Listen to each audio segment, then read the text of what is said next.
Now, our next speaker, Mafalda Freitas from Blip.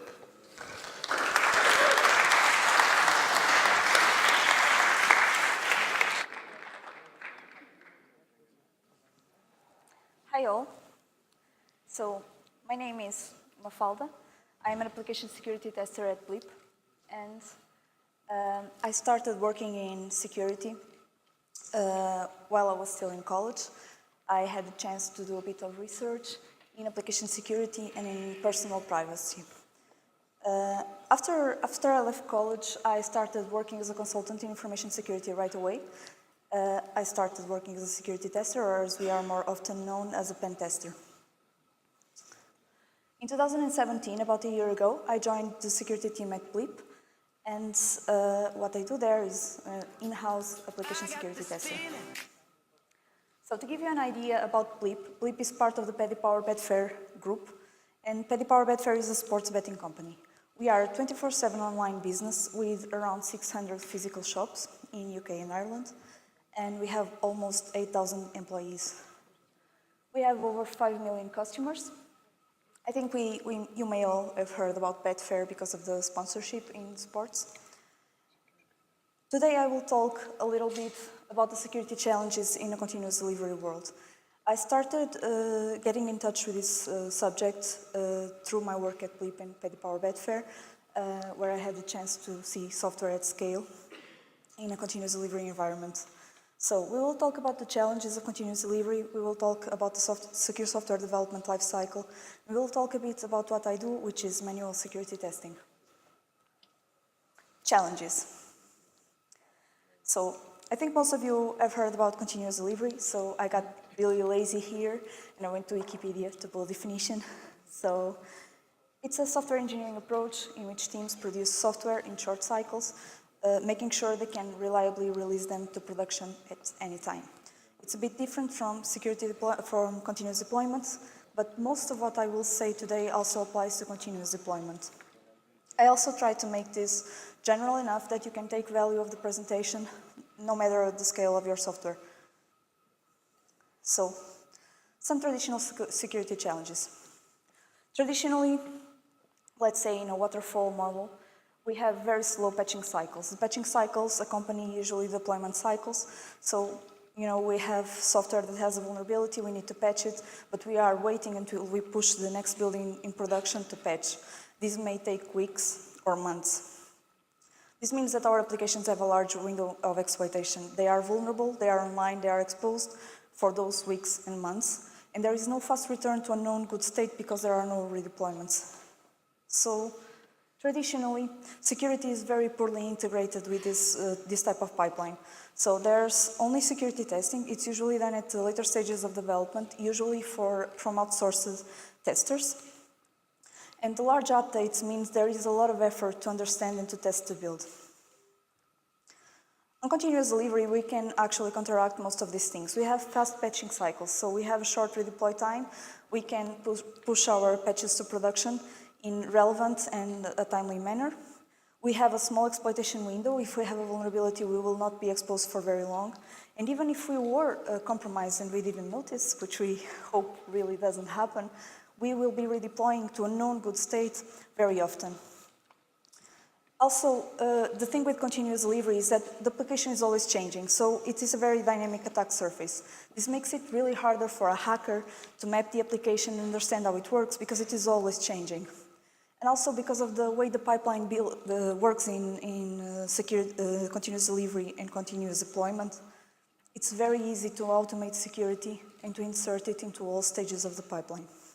And I will talk about this soon. So, incremental changes in continuous delivery are easier to understand and they are easier to test.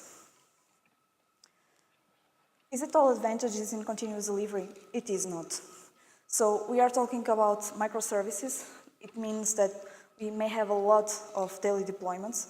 There is no hardening, and what I mean by this is that there are no times where everything stops and we have a sprint just for hardening or just for security, and we cannot pen test every single build. The rhythm is really scary. There is a short window from user story creation until deployment, so we cannot be manually on top of it and monitoring everything. Also, deployment is really fast, so security integration has to be repeatable and it has to be dependable. So how can we do it? This is the software development lifecycle. I think you are all familiar with this. This is a model that is usually more associated with waterfall and also more talked about when we are talking about the early stages of development, so when we are doing requirements, when we are designing our software. But I think this is a good model to think about software in all stages. And actually, when we have continuous delivery, we are just iterating much faster, and instead of building the requirements and design for an entire application, we are actually talking about maybe a user story or a new feature, but we actually iterate through the cycle again. So we can improve on this and make the SDLC secure. This is by bringing automation and integrating security into the software development lifecycle. Let's see how. So we can add security requirements at the same time that we are defining the requirements for our application. We can do threat modeling during the design phase so that the team that will be developing the component has a better overview of the actors, of the assets that they have to protect, of what is the surface that they will be exposing, if it's changing, if it's the same, if there will be new risks. So we go on for development, and we have SAST. SAST stands for Static Application Security Testing. So this reviews code to find common issues and create alerts and create awareness for it very early in the life cycle. And then we go to deployment. Here, deployment doesn't necessarily mean production. It can be a QA environment or a dev environment, but the application has to be running so that we can test it live. And then we go into the maintenance part of the cycle. And maintenance here is monitoring. It's the time that passes between going to production until we have to make changes again. And here we have DAST, which is Dynamic Application Security Testing. So on these steps, into a bit more detail. While we are planning, the security requirements help developers understand what truly must be seen as a priority from a security point of view and what can be given less detail. In the design, if you design having in consideration the threat model, you can design in a way that actually prevents issues before they appear. So this is very, very early in the life cycle, and this really reduces the time to solve issues if they were to only appear in deployment. So then we have SAST. I don't know if you are familiar with those tools. That is Checkmarks and Fortify. They are two tools that analyze code for security issues. They also find bugs. This is not an endorsement from me. I just put here the tools that I am the most familiar with. There are many SAST and DAST applications. This is also something that I actually use in manual testing, that I used as a consultant. But the difference here is that we are integrating these in our pipelines for automation. So we are getting constant scans, we are getting constant alerts if there's an issue, and we are constantly iterating with these tools. Next comes deployment and testing. That fourth stage is where I live. It's my thing. So I test builds in production or in QA dev environments for vulnerabilities. But I also spend a bit of time in SAST when there is some issue that needs to be manually verified. And I spend some time in DAST, so in incident investigation, checking for issues, sometimes seeing logs or alerts. So the fifth stage, maintenance and DAST and monitoring. You have a full set of scanners there. That's Aconetics, Nessus, EdgeScan, and Zap, and they all can be integrated in the pipeline to give alerts, or they can run as their own tool, providing some oversight on the code that you have running. So, closing the gap while having fun. For me, this is what testing is about. It's about having fun. I really like what I do. This is what I wanted to do ever since I went to college. And it may look like when we automate security with all those tools inserted into the pipelines, maybe there is no longer the need to manually test. And as the presenter before me was saying, maybe testers will one day, everybody wishes us away, so maybe one day we will vanish and leave all space for automation. I don't think this can happen, because SAST and DAST have many limitations. Especially static code analysis has lots and lots and lots of false positives. So we actually spend a lot of time looking at these false positives. SAST and DAST can find business logic flaws. So this is something that crosses over a bit with QA testing, but we usually try to look at things from a point of view of what the application shouldn't do, but does. So while a QA will try to find ways that the application is not doing what it should be doing, we kind of map the edge cases and the things that nobody suspected or thought that could be done. I like to think of it as a special mindset. Some people don't like hackers because of that, because we tend to look at something and try to find ways to break it and think, well, if it does this, maybe it does something else that shouldn't probably do. So it's a bit of a love-hate relationship. And finally, another reason why SAST and DAST cannot replace testers is because they are still really bad at finding some issues. So some advantages and disadvantages. Pen tests can only happen after deployment. We can only test code that is running, so it cannot give input very early into the life cycle of the applications.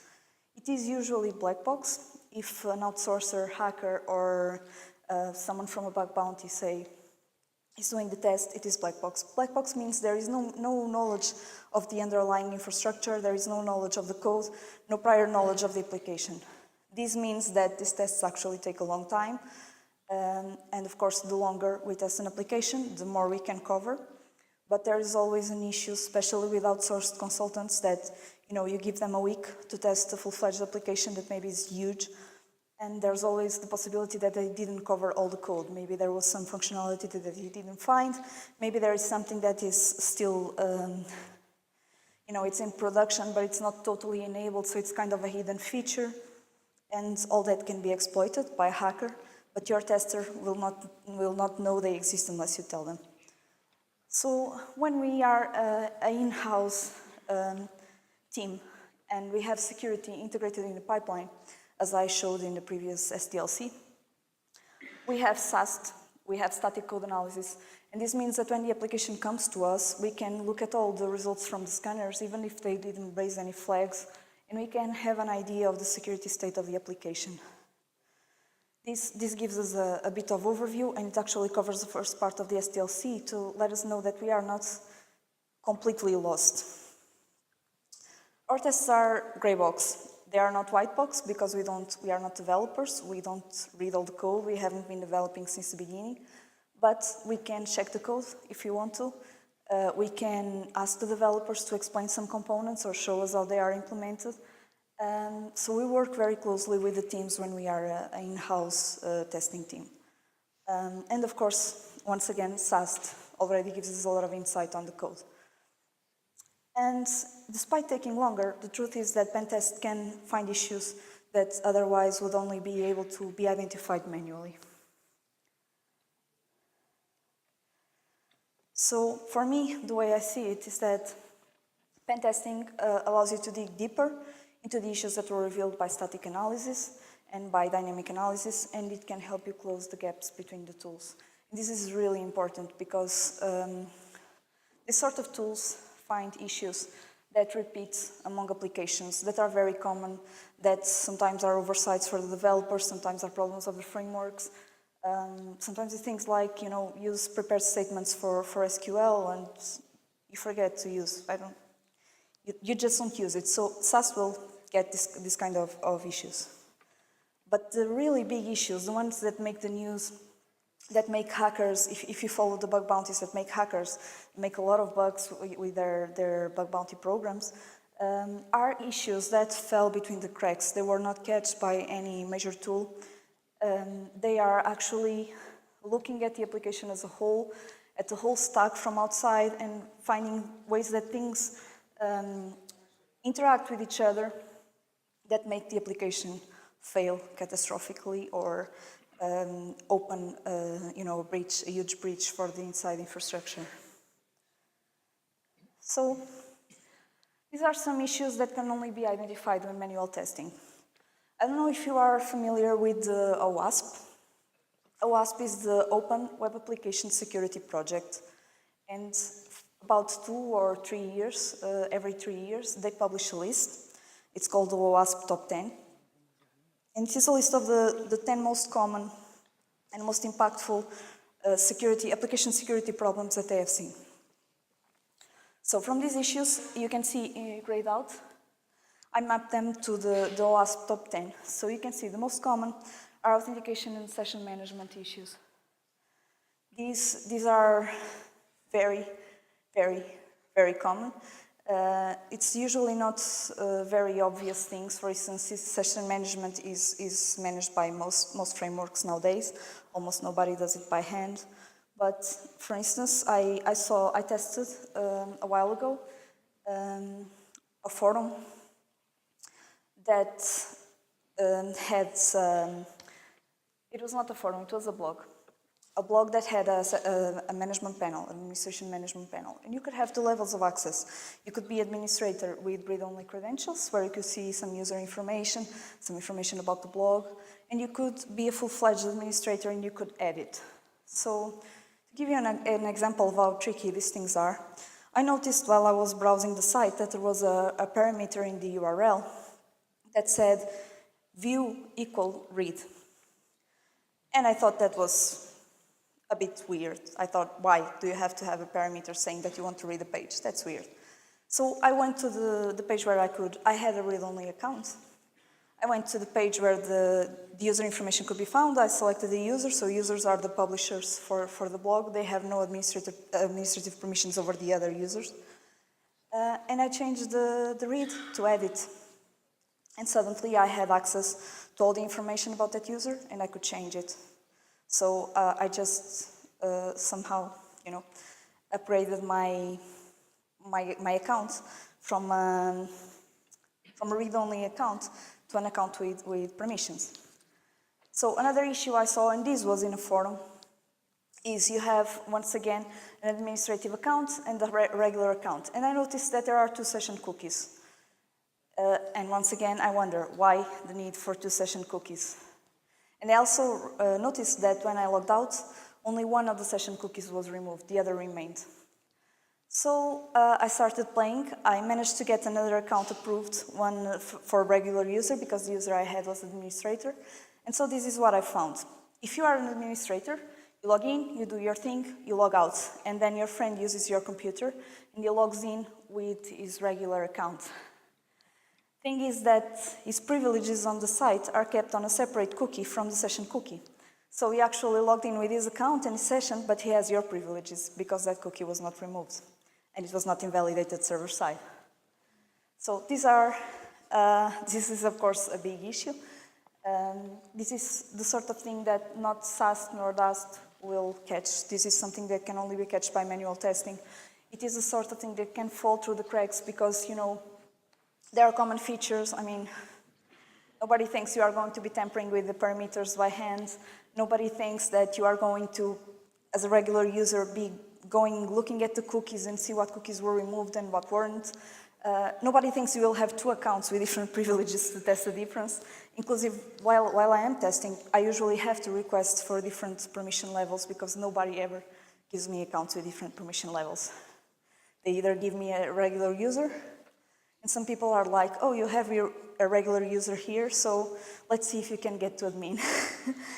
And some people just give me the administrative account and don't notice that we need to test for this sort of issues. So the first one, the second one, the forum one is a session management issue. But the first one, actually, it's a privilege escalation. So I went from a read-only account to a full-fledged account with just changing a URL parameter. It was really easy. So configuration issues. This is very, very common. You may have heard recently there was a lot of talking about Kubernetes dashboard being exposed on the internet. there is this site, I don't know if you know it, it's Shodan. Do you know Shodan? Anyone? So Shodan is a website that basically maps the entire web. It is constantly scanning for IPs. It's like Google for IPs. So you get to Shodan, you write the IP on the search box, and it shows you what is running on that box. Now they could have just done a scanner, a simple scanner, but no, they look at particular issues that are trending and they try to find them. So they create queries that you can, names that you can insert in checkbox. So if you check for Kubernetes or Kubernetes master, the nodes that have Kubernetes exposed will show up. Last time I ran it, it's not that many, but last time I ran it, I have access to 5 machines, 5 different IPs with the Kubernetes dashboard exposed. They were all running containers mining Monero. So, there's people out there looking for this. This actually came on the news because Uber had the same issue. They accidentally exposed it. Sometimes configuration issues are simpler. Sometimes they affect not your applications, but they affect your company. One example are Trello boards, the management Kanban tool. They used to be public by default, and there are still lots of companies that have Trello boards public with their internal information. So then we have non-reflected attacks. This is a really tricky one, and it's really rare for SaaS to catch this. Non-reflective attacks are like SQL injection or cross-site scripting. So these attacks usually work like we send an invalid query to the server, and the server replies with an error, or it gives a weird message. When they are blind, we don't actually see the reply from the server. So blind SQLI is usually exploited by making the server take a long time to process something, and we measure that difference. Dast, dynamic application scanning, can do this, but if there is network lag, if the network is very fidgety, you won't be able to see this. So it actually takes a lot of time and a lot of patience to prove that there is a blind SQLE. And side channel CSS and stored CSS. So CSS is when you send a message to the server and it usually comes back and it is reflected on the page. So for instance, if I say my name is Mafalda, script, alert 1, and script, it will come back from the server wherever they show my name, and the browser will pop up an alert window. When it is stored, let's say, in a log. So my name doesn't appear anywhere, but it is in a log. And the administrator is going to look at the logs using a web application. And when he renders the logs, the script will pop up for him. That is stored XSS. So I am not seeing the result. Thus, the dynamic scanning has no way to see this. There's no result.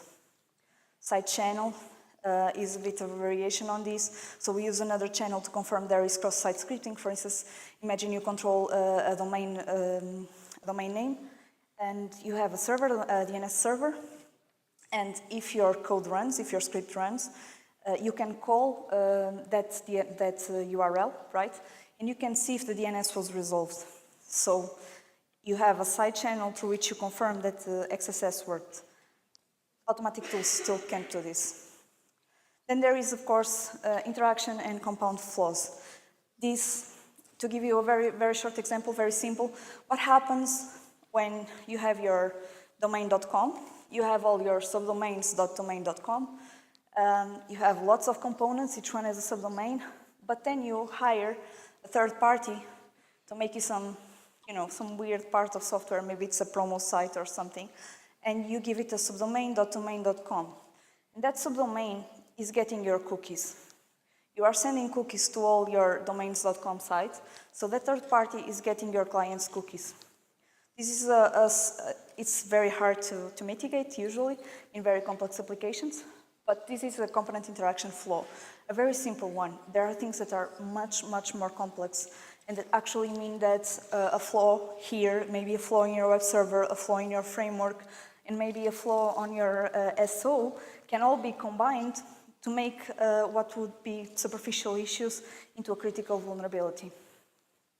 And last but not least, there are design and business logic flaws, and we work with the team, we work with QA to try and fix this. So I hope you found this interesting. Some key takeaways that I want you to take are: security should be integrated in all stages of the SDLC so that you can provide value early on. Each tool has strengths and flaws, and they complement each other. You should automate whenever possible. This is very, very important in continuous delivery and continuous deployment, because releases are many, they are very often, and this is the only way that we can scale up. And collaboration is at the center. This deals a bit with DevOps, so maybe one day we'll be talking about Sec DevOps. We sometimes already hear that work, because security must be integrated with devs, QAs, product owners, and stakeholders. And then find a hacker and test and test and test. A hacker can be a consultant that you hire for a week. It can be a bug bounty hacker. This is very popular and it has very interesting results. Or it can be an in-house security-minded people, maybe a developer that has special training, and it will always add value. Hacker mindset can solve major incidents. Thank you.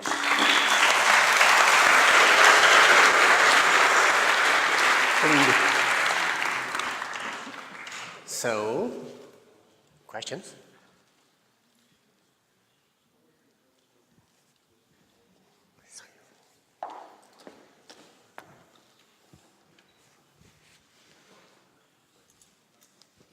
Hi, thank Hi. you. So you're talking about the planning security, and for me that is very important.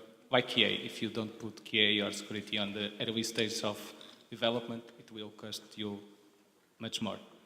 But you didn't give any example about how you really planning. I mean, are you joining the Scrum planning with the teams, or just checking the certifications and the code after they build it?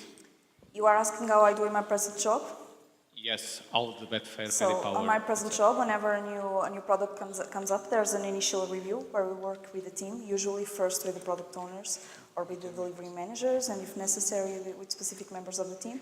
So this is in early stages, requirements and design, to identify possible issues, do threat modeling if necessary, and this is the theoric part of the input. For all features? Not for all features. For the first design, let's say so. So then as we go and as we build new features, if there are major features or if they will, if there's a very high risk level associated, say it's something touching your login forms, or it's a product for a major championship, they are high risk, they are considered high risk components or high risk changes, and we work with them. Usually, we rely a lot in SAST and we rely in DAST, and also I think this is very valuable, close work with developers, so that they know if they have something that raises a flag for them, they should reach out to us and we are available. We are a separate team in the place where I work now, but we try to work very, very close to the developers. Does this answer? Probably. Yeah? I will talk with you later. Okay, that's good. Thank you. Hey, thanks for your presentation. I also have a question. The feeling I have is that unless you have worked for a company where the security is a requirement, most developers are not aware of this. So in your opinion, what can be done to change that? This is true. What you are saying it's also my experience. In smaller companies, even some very basic issues are found often. What I think is that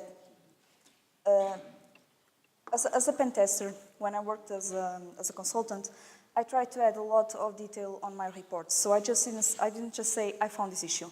I said, I found this issue and it's happening because you did this and this and this, and this is the right way to fix it. And my hope is that that developer that will eventually reach you will learn why it happened and you won't do it again, because it's the best way of learning. For companies that have the chance, I think training is important. It's not that hard. Just short workshops can already add a lot of value, and I think that is the way to go. And also working with security consultants when necessary, because we also provide training if needed. Thanks. Thanks. Any further questions? No, they feel safe. They don't need more security. No? In that case, thank you.